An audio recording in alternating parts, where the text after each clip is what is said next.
Assisting the client with oral care. अब first of all क्या करेंगे, सभी जितने भी प्रोसीजर होते हैं आपको पहले क्या करना है, explain the procedure to the patient. Patient को जो प्रोसीजर करने जा रहे हैं पेशेंट के साथ में एक्सप्लेन करना है। रेशनल क्या है कि क्यों क्यों प्रोसीजर एक्सप्लेन करना है। Providing information fosters cooperation understanding and participation in care, कि पेशेंट को पता होना चाहिए कि पेशेंट के साथ करने क्या जा रहे हैं, आपको प्रॉपर इंफॉर्मेशन देना है पेशेंट को, ओके, कोऑपरेट भी करेगा। अगर आप पेशेंट का माउथ ओपन करने के लिए बोलते हैं तो ओपन नहीं करेगा तो प्रॉपर कोऑपरेट नहीं हो पाएगा। क्यों? क्योंकि आपने पहले प्रोसीजर एक्सप्लेन ही नहीं किया। अगर आपने प्रोसीजर एक्सप्लेन कर लिया देन पेशेंट अच्छे से कोऑपरेट करेगा, वो समझ सकता है कि मेरे साथ क्या कर रहे हैं, तो जो भी केयर कर रहे हैं उसमें क्या करेगा, इन्वॉल्व होगा, ठीक है, आपको साथ देगा। Second one is collect all instruments required, आपके पास जो भी इंस्ट्रूमेंट्स रिक्वायर्ड होना चाहिए, जो भी इंस्ट्रूमेंट आपको क्या करना है पहले से ही आपके पास होना चाहिए।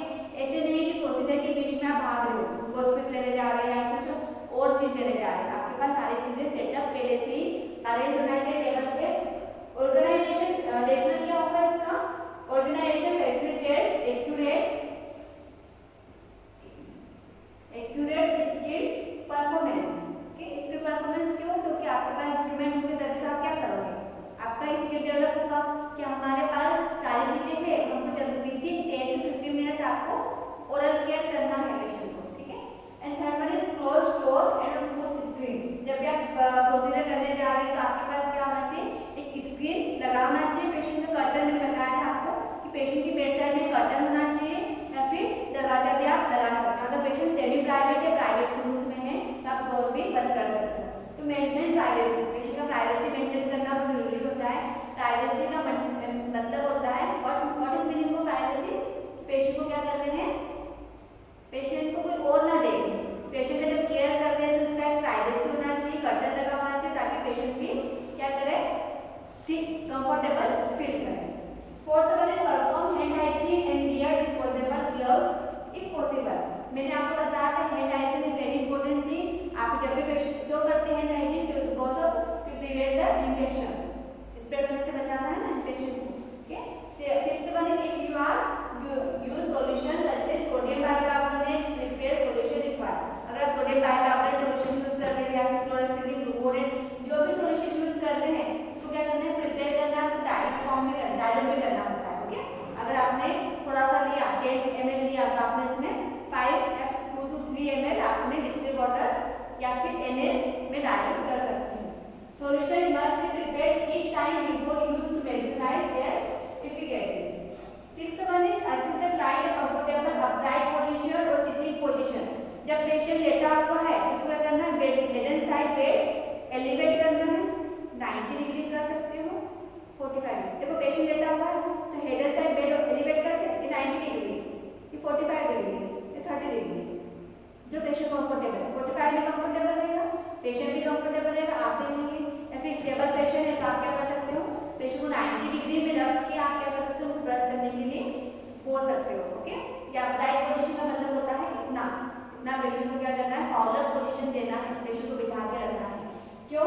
To promote his comfort and safety and effectiveness of the care including oral inspection and assessment. आपको इसलिए भी पेशेंट को हाई फॉलोअर पोजीशन देना है, अपराइट पोजीशन इसलिए देना है कि पेशेंट का जो ओरल कैविटी प्रॉपर्ली दिखे, विजुलाइज हो, तो पेशेंट क्या करे, कंफर्टेबल फील करे, और पेशेंट की सेफ्टी के लिए। या पेशेंट लेटा होगा आप ओरल केयर करने के लिए बोल रहे, एस्पिरेट कर सकता है, तो जो भी सॉल्यूशन में रख रहे हो आपको पेशेंट फेलो कर सकता है, तो इसलिए क्या करना है, आपको पेशेंट को बिठा के रखना है, उसके बाद में आप ओरल केयर असिस्ट कर सकते हैं।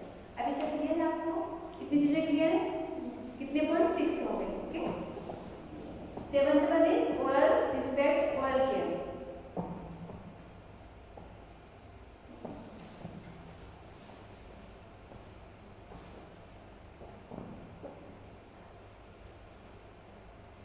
Inspect oral care.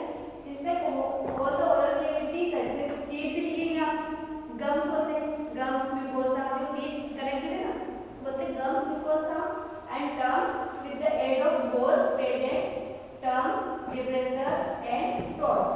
आप किसकी हेल्प से देख सकते हो प्रॉपर्ली, आपको oral cavity किससे विजुलाइज कर सकते हो, टॉर्च। आपके पास टॉर्च होना चाहिए, जब भी आप पॉकेट आर्टिकल्स आप यूज करोगे ना पोस्टिंग होगी तब आपके पास जो छोटी वाली टॉर्च होती है 15-20 रुपए की मिलती है, छोटी वाली टॉर्च, वो आप यूज कर सकते हो पेशेंट में, ठीक है। बिकॉज ऑफ आपको जब भी प्रोसीजर करने जाएंगे तो आपको टॉर्च चाहिए होगा। टॉर्च आपने टॉर्च से देखना कि प्रेशर यूज किया, टंग को सप्रेस किया, टॉर्च से देखा, किस किस को देखा, टीथ को, गम्स को, म्यूकोसा को और टंग को, ठीक है। क्यों देखा, क्यों देख रहे हैं हम, विजुलाइज क्यों कर रहे हैं, इन्फेक्शन दिखेगा आपको, स्वेलिंग तो नहीं है, आप जब टच कर रहे हो पेन तो नहीं है। डॉक्टर क्या करता है, ग्लव्स पहनता है, टंग की प्रेशर सप्रेस करता है, टंग सप्रेस प्रेस करता है, यहाँ पे पेन हो रहा है, वहाँ पे क्या होगा, दर्द होगा, दर्द होगा तो आप क्या बोलते हैं, हाँ यहाँ पे दर्द है, ठीक है। तो दर्द भी आपको दर्द पहचानेगा और वहाँ पे रेडनेस तो नहीं है, ब्लीडिंग तो नहीं होगी, सारी सब चीजें दिखेगी। Take notes if you find any abnormalities, example bleeding कह सकते हो, स्वेलिंग मतलब सूजन, सूजन तो नहीं, अल्सर का मतलब छाले, सोर का मतलब छाले, ठीक है, छाले हो जाना, हाँ माउथ कैविटी, सबको ओरल में क्या होता है, छाले हो जाते हैं तो आप क्या खाना नहीं खा पाते, बहुत सारे अल्सर हो गए, क्यों हो गए, बिकॉज विटामिन सी की कमी से हो सकता है, किसी को एस्कॉर्बिक एसिड की कमी हो जाती है। विटामिन सी क्या रहता है, एस्कॉर्बिक एसिड बनाता है, ठीक है। खट्टी चीजों में सिट्रस फ्रूट में क्या होता है, विटामिन सी होता है, उसकी कमी होती है, और आप क्या लेते हो उसके लिए मेडिसिन, विटामिन क्या लेते हो, खट्टी चीजें लेते हो, जब छाले हो जाते हैं तो क्या लेते हैं, विटामिन बी कॉम्प्लेक्स, ठीक है, जो कैप्सूल फॉर्म होता है उससे क्या होगा, आपके अल्सर्स ठीक हो जाते हैं। क्यों करते हैं ये चीज, state oral cavity comprehensive assessment essential to determine individual needs, कि पेशेंट की नीड क्या है, अगर आप नहीं देखोगे तो पेशेंट का ट्रीटमेंट कैसे करोगे, देखने के बाद ही ट्रीटमेंट करते हैं। सम क्लाइंट्स विद एनीमिया, कुछ पेशेंट ऐसे होते हैं जो एनीमिया होते हैं, जिनके हीमोग्लोबिन कम होता है, एचपी का लेवल कम होता है, ठीक है, उनमें भी हो सकता है। इम्यूनोसप्रेशन मतलब इम्यूनिटी कम होती है, काम करने की जो क्षमता होती है वो कम रहती है ना। डायबिटिक पेशेंट होते हैं उनमें भी हो सकता है, शुगर वाले पेशेंट उनको भी हो सकता है। रीनल इम्पेयरमेंट, जिनकी किडनी खराब हो जाती है उनमें भी हो सकता है। एपिलेप्सी मतलब बार-बार झटके आते हैं, सीजर्स झटके आते हैं। And taking steroids should be paid attention to oral condition, steroids लेते हैं ना, कुछ मेडिसिन लेते हैं, स्टेरॉइड्स लेते हैं, क्या है steroids, non steroid anti inflammatory drug, सूजन के लिए, ठीक है, ड्रग, या फिर स्टेरॉइड्स कुछ जिम जाते हैं, ठीक है, वो लोग भी क्या करते हैं, स्टेरॉइड्स लेते हैं, स्टेरॉइड्स लेते हैं अपनी बॉडी बनाने के लिए, ठीक है, इनमें भी हो सकता है। देन हम कॉम्प्लिकेशन ओरल कैविटी, ठीक है, आगे चल के वो कॉम्प्लिकेशन ना हो इसलिए आप क्या कर सकते हो, आप ये पेशेंट का इंस्पेक्ट कर सकते, देख सकते हो। अगर पेशेंट को बार-बार इन्फेक्शन हो रहा है, बैक्टीरिया ग्रोथ कर रहा है, क्या हो रहा है उसमें, रुकना है, बाहर से आना है, इंस्पेक्ट जो भी ओरल कैविटी है, अगर आपने उसको ठीक से एग्जामिन नहीं किया, जो भी इन्फेक्शन है, ब्लीडिंग हो रहा है, उसको ट्रीट नहीं किया टाइम पे, आगे चल के कैंसर या फिर कुछ ऐसी गंभीर बीमारियां हो सकती है, क्रोनिक डिसीजेस हो सकती है, अगर आपको सब ठीक नहीं किया, ठीक है। तो जब भी आपको छाले होते हैं या कुछ भी प्रॉब्लम हो रही है माउथ ओरल कैविटी, आपको तुरंत बताना। जो लोग तंबाकू खाते हैं उनका ओरल हाइजीन क्या होता है, बहुत पुअर होता है, ठीक से वो ब्रश नहीं करते हैं, उनके बार-बार तंबाकू खा रहे हैं, चिविंग कर रहे हैं, तो क्या करते हैं, आपकी जो नर्व्स है उसको कंप्रेस करता है, ओरल कैविटी भी क्या होगा, गम्स के अंदर तक चला जाता है, आपकी कैविटी फॉर्म हो जाती है, तो दांत खराब हो जाते हैं, टूटने लगते हैं, ठीक है। तंबाकू वाला जो भी खाता है उसको आप एडवाइस कर सकते हो कि आगे चल के कैंसर या फिर कुछ क्या मुंह का कैंसर होता है लोगों को, इसी कारण से होता है कि तंबाकू खाते हैं। Place face towel over the client chest or on the thigh with making clothes, okay, जो भी आप अपने पेशेंट के पास टॉवल का रख सकते हैं या फिर मेकिंग क्लॉथ्स विद कवर भी आप रख सकते हो। तो prevent the clothing from wetting and not to give uncomfortable condition, कि पेशेंट को अगर गीला हो जाए, आपने ठंड के दिनों में क्या होता है, पानी गिर जाता है, कैसा लगता है, अनकंफर्टेबल फील करते हो, तो पेशेंट भी वैसे ही करेगा। तो गीला ना हो इसलिए आप क्या यूज करते हैं, making clothes with cover. Ninth one is put kidney tray in hand, assist the client holding a kidney tray, ठीक, किडनी ट्रे में आपको क्या करना है, पेशेंट को टूटने के लिए बोल सकते हो, कि जो आप ब्रश कर रहे हो जो भी सिक्रेशन से आ रहा है उसमें आप उसमें क्या एक्यूमुलेट कर सकते हो, ठीक है, उसमें जा सकता है ना, आप उसको डिस्कार्ड कर सकते हो, टू रिसीव डिस्पोजेबल स्वॉलिंग, ठीक, किडनी ट्रे में यूज कर सकते हो, या फिर पेशेंट साइड से लेटा हुआ है तो लेट के भी आप किडनी ट्रे में भी कर सकते हो, या फिर सक्शन भी कर सकते हो। सक्शन में बताया ना, सक्शन मतलब सक्शन मशीन से कनेक्ट करते हैं, सक्शन ट्यूब उसको माउथ में डाला जाता है, वो एस्पिरेट माउथ ओरल कैविटी को क्लीन करता है, ड्राई करता है। देखो आप ये पोजीशन देखोगे, ये कौन सा पोजीशन है? इस पोजीशन में आपको क्या करना है? ओरल कैविटी देना है, ओरल केयर करना है, ठीक है। ओरल कैविटी ये कौन सी पोजीशन है? फाउलर पोजीशन है। और ये कौन से एंगल पे? 90 डिग्री पे पेशेंट बैठा हुआ है और आपको अपने साथ में किडनी टेप भी रख दिया है, ओके अंडरस्टूड। या फिर आपने देखा होगा टेबल भी होती है, उसको बोलते हैं कार्डियक टेबल। कितना टेबल होता है वो भी आप रख सकते हो, तो पेशेंट को ओरल केयर दे सकते हैं, केयर दे सकते हो, किडनी टेप भी दे सकते हैं। फिर पेशेंट स्टेबल नहीं है तो आपको ही करना होगा, ठीक है, आपको ओरल केयर देना होगा। तो आपका ये फंडामेंटल में प्रोसीजर है, इसको बोला जाता है oral care. And 10th one is instruct the client to brush teeth. Patient को इंस्ट्रक्शन दे सकते हैं। Point of instruction, client places a soft toothbrush at a 45 degree angle to the teeth. 45 degree angle पे position दिया तो patient को क्या करना है? आपको टूथब्रश हाथ में देना है। तो आपको उसको इंस्ट्रक्शन दे सकते हो कि आपको आपने पेस्ट दे दिया और उसको ब्रश करने के लिए बोल सकते हैं। Client brushes in direction of the tips of the blisters under the gum line with toothpaste. Rotate the blisters using vibrating और जिगलिंग मोशन अंटिल और outer and inner surface of the teeth and gums are. आप क्या करते हो? इस तरीके से करते हो रोटेट। आपने बाहर तो कर लिया, कुछ लोग अंदर भी नहीं करते, बाहर कर लिया बस ब्रश हो गया।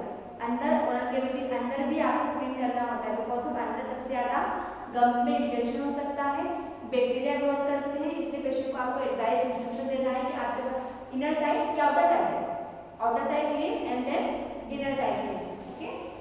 And third one is clean brushes between by the surface of the teeth. Client clean tongue from inner to outer and avoid posterior direction. एकदम पीछे नहीं जाना है, पीछे वो सॉफ्ट होता है, ठीक है, वहां से एकदम से कभी ब्रश लग जाता है तो ब्लीडिंग आई स्टार्ट हो जाती है, ठीक है। तो उनको क्या करना है? बोलना है आराम से करना है और इतना फास्टली नहीं करना है, तो क्या होगा? ब्लीडिंग स्टार्ट हो जाएगा। Effective dislodging debris. Dislodging debris का मतलब होता है जो भी गंदगी है उसको रिमूव करता है। And dental plague. प्लेग का मतलब होता है पेट डिपोजिशन हो जाता है। पेट खाना खाते हैं तब रोटी अटक जाती है, कुछ और अटक जाता है, तो आगे चल के प्लेग वहाँ पे सड़ने लगते हैं, पीला पीला हो जाता है दांत। From teeth and gingival margin उसको क्या कर सकते हैं? आप रिमूव कर सकते हैं। We have to remove it. And 11th point is if the client can not tolerate toothbrush और can not be available toothbrush from sweat और cotton bores can be used. अगर ब्रश नहीं है तो आप कॉटन बोर्स यूज कर सकते हो, जैसे मैंने आपको बताया आर्टिक प्रोसेस में लेके आप उसको यूज कर सकते हैं। When the client is prone to bleeding and or pain, toothbrush is not advisable. कभी कभी होता है ना कि भी आप डॉक्टर के पास जाते हैं, दांतों में स्वेलिंग हो रही है, बार-बार ब्लीडिंग हो रही है, डॉक्टर क्या बोलते हैं? टूथब्रश यूज नहीं करना है, अवॉइड करना है। तो आप क्या कर सकते हो? उंगली से ब्रश करो या फिर कुछ कॉटन लेके भी आप कर सकते हो, या फिर ना सॉफ्ट ब्रश देते हैं वो सॉफ्ट होता है, ठीक, उससे करने के लिए बोलते हैं। तो आपको बोलते हैं स्लाइटली, वो ज्यादा प्रेशर नहीं लगाना है दांतों पे, ठीक है, लाइटली करना है। 12th is rinse oral cavity. Oral cavity को गीला भी करना है, आपने ब्रश तो कर लिया, उसके बाद गीला भी करना है। Ask the client to rinse with fresh water in void content in the kidney. कुल्ला करने के लिए बोलते हैं, कुल्ला करते हैं ना, पानी देते हैं और कुल्ला करने के लिए बोलते हैं। किडनी टेप क्या करना है? डिस्कार्ड करना है उसको, okay. Advice him are not to swallow water. पानी मुंह में नहीं देना है, आपको पेशेंट को बोलना है जो भी पानी मुंह में है वो आपको किडनी टेप में डालना है या फिर टब ले सकते हो उसमें डालना है, आपको निकलना ही है पानी। If needed suction equipment used to remove any excess. Suction equipment आप यूज कर सकते हो ताकि जितना भी सिक्रेशन पेशेंट बाहर नहीं कर पाता, तो पेशेंट बाहर नहीं कर पाते, आपने मुंह में तो डलवा लिया पेशेंट से पानी, बाहर नहीं कर पाते, तो आप सक्शन यूज कर सकते हो, ठीक है। पेशेंट को थोड़ा इस तरीके से पोजीशन दीजिए, तो पेज किसी करोगे तो स्वेलो कर देगा पेशेंट को। क्यों करना है? To make comfort and not to remain any fluid and debris. कुल्ला क्यों करते हैं? जो गंदगी है मुंह में फ्लूइड है उसको क्या करते हैं? कुल्ला करके आप पूरा जितना भी है बाहर कर देते हैं, सिक्रेशंस को बाहर करते हैं to reduce potential for infection, क्योंकि इन्फेक्शन ना हो, okay. Third one is ask the client to wipe mouth and around it. Wipe mouth मतलब कुल्ला कर लिया, आसपास जो है माउथ के आसपास यहाँ पे भी होता है, उसको क्या करते हैं? वाइप मतलब पोंछना, कि मुंह को पोंछने के लिए बोल सकते हैं। To make comfort and provide the well appearance. Patient comfortable feel करे तो थोड़ा सा अच्छा फील करे, okay. Fourth one is confirm the condition of client teeth, gums and tongue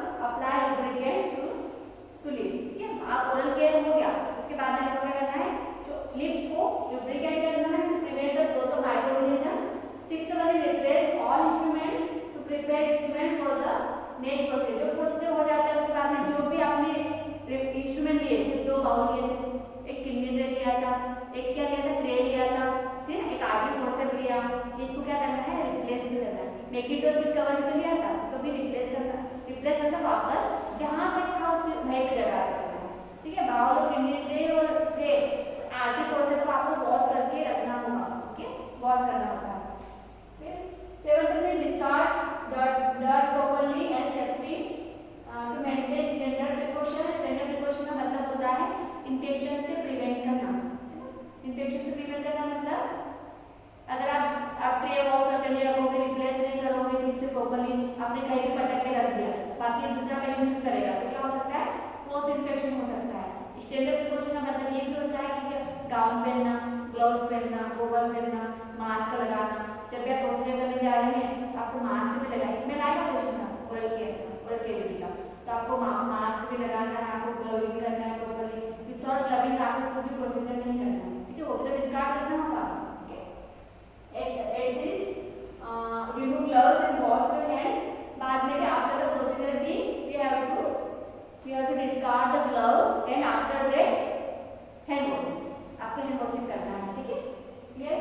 to prevent the spread of infection, 19th is document the care and sign on the report। जो भी care patient का किया, oral care भी किया, तो patient का जो nurses report sheet file में होता है। हैंड वॉशिंग के बाद में आपने क्या किया, उसमें लिखा, क्या लिखा, पेशेंट मिस्टर जो भी नाम है, Rohit 25 years old male under the doctor and I am having I have to done, क्या लिख सकते हो, I have to done या फिर I have given oral care to the patient feels comfortable and क्या लिख सकते हो, feel fresh, ऐसा भी लिख सकते हो।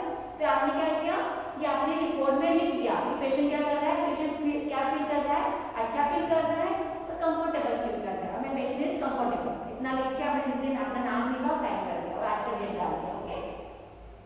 Documentation provides a quick data collection and coordination of care. क्या आपने क्यों लिखा है, क्योंकि आप सिस्टर को भी पता होना चाहिए कि पेशेंट का ओरल केयर हो गया, उसको नहीं पता होगा तो वापस से क्या करेगी, वापस से क्या करेगी, वो भी ओरल केयर देगी। कितनी बार, बहुत टाइम, 2 से 3 बार हो जाएगा तो पेशेंट को ब्लीडिंग स्टार्ट हो जाएगा, ठीक है। तो आपने पहले से बताया और डॉक्यूमेंट्स में भी आपने लिख दिया। Giving signature maintain professional accountability, signature भी आपको करना है कि किसने केयर दिया पेशेंट को। Report any finding to senior staff में जो नर्सेस होते हैं, स्टाफ है, उनको आपको इन्फॉर्म करना होता है कि हमने ओरल केयर दे दिया, provide continuity of care, okay, understood. Oral care हो गया, स्पंज बाथ भी दे दिया आपने, वो जितनी भी, इसको बोलते हैं बेसिक केयर।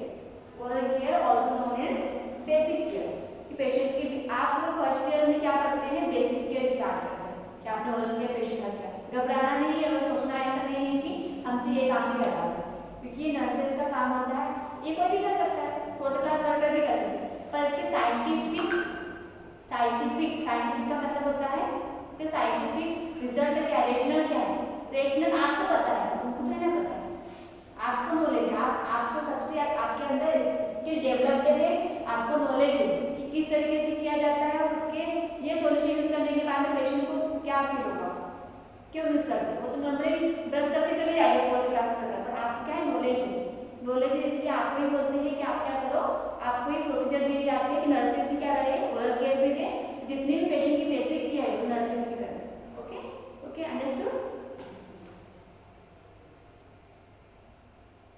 ठीक है। आप देख सकते हो, providing oral care for dependent client.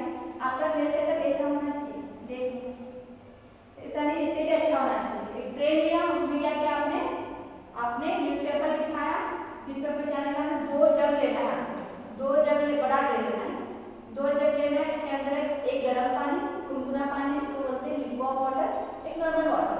Kidney tray आपका यहाँ चलना चाहिए, किडनी दिखा, किडनी ट्रे है, और यहाँ पे बाउल, 2 बाउल और आर्टिफिशियल से इसके अंदर होना चाहिए स्ट्रैप, ऑटोक्लेव होना चाहिए, तो कवर अप, एक किडनी से इसके अंदर 2 बाउल्स, एक आर्टिफिशियल से और गॉस पीस होना चाहिए, कॉटन गॉस होना चाहिए, उसको क्या स्ट्रैप, एक मशीन होता है इसके अंदर रखा जाता है, स्टेराइल किया जाता है, फिर बाहर निकालते हैं, उसको ओपन करना होता है, कुछ आपको यूज करना होता है। मैकिंटोश कवर ऐसा होता है रबर का, देखा होगा कहीं रबर का यूज करते हैं, इसके ऊपर एक ड्रॉ शीट भी होती है, ड्रॉ शीट से आप क्या करते हैं कवर अप करते हैं। अगर आपका ड्रॉ शीट नहीं है, पिलो कवर के अंदर भी रबर का शीट मैकिंटोश डाल के आप उसको रोल कर सकते हैं, अंडरस्टूड, ठीक है, यूज कर सकते हैं।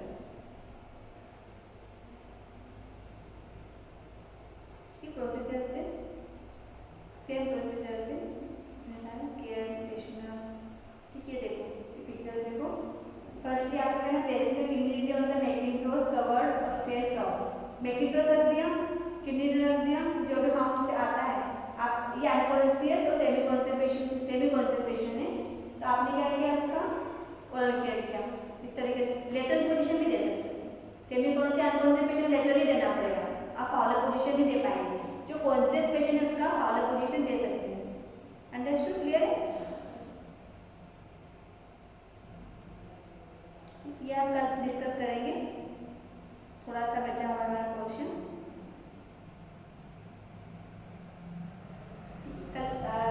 tomorrow we will deal the procedure with cotton ball, solve the sodium bicarbonate, solve here, solve the sodium bicarbonate use करते हैं, तो क्या क्या इंस्ट्रक्शन देना है हमको पेशेंट को, अंडरस्टूड।